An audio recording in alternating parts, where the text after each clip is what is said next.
Hey everybody, welcome back. We're changing gears this week, as you've surely realized. We're going to talk about mirrors. Let's talk about some mirrors. You've already discovered a bunch of stuff. Let's delve into what the heck an actual mirror is, okay? Okay, so here's a mirror, and here are two random rays of light. Who cares where they came from? A laser. That doesn't really matter. The point is, you know already how this light's going to bounce. This one's going to come in, and then boing, something like that's going to happen. Instinctively, you have that idea. And this one's going to come in, and it's going to bounce differently. You know that. You've dealt with light all the time, and how it bounces off of things, and how you can look and see different ways. You figured this out in your labs earlier this week. The question is, what's the rule? And that's a really difficult question. It really comes down to this idea that we have what's called a normal line here, perpendicular to the surface. The angles are the same. That's our key idea here. No matter how I send this ray of light in, these angles are going to match up. All right? We write that with a pretty simple rule.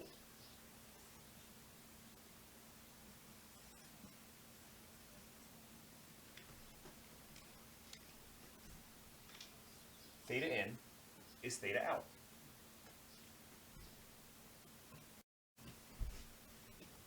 But we very rarely deal with individual rays of light. How often do you really shoot a laser around and watch that laser bounce off a mirror? Not that often.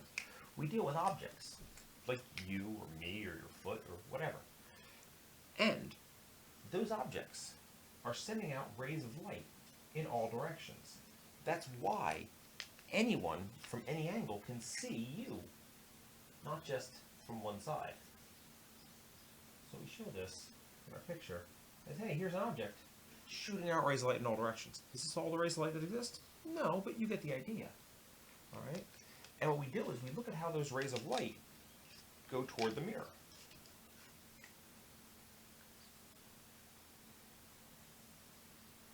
And some of them will do like that. And they hit that mirror.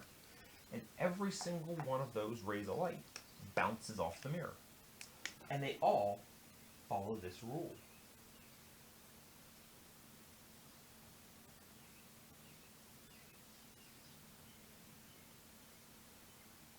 You notice these rays are now all spreading out. And that's a big thing that happens. These mirrors spread these rays of light out. That's why it looks like things are at different locations as you move around. You're seeing different beams of light coming to your face. Short aside, how do you see a thing and know where it is? So, we have this object that we just talked about. It's sending light out in all directions. And then we have you. I'm going to represent you with just an eyeball.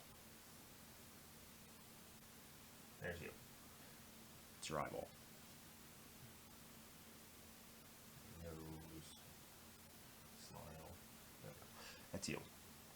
Now what we see happening here is these rays of light are coming into your eyeball. Some of them are. Not all of them, but some of them. There's enough that are coming in that you see it.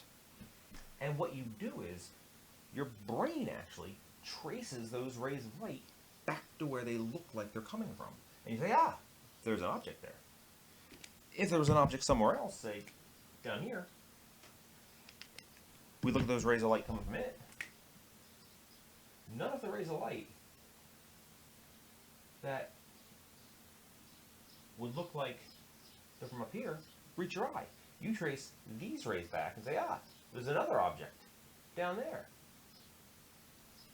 So we're easily led to believe where things are by where the light looks like it's coming from. And that's going to have a big deal with mirrors. So now that we've covered that idea of how you see things, we can look at, well, why do you see a thing in the mirror? And it turns out because your eye does the exact same thing. It traces those beams of light back to where they look like they're coming from. And it looks like they're coming from there. We call that the image. because it looks like those beams of light are coming there. You imagine they are. Your eyeball thinks they are. Your eyeball also thinks they're coming from here. There's two beams of light set up here. So that's why you think there's a guy in the mirror.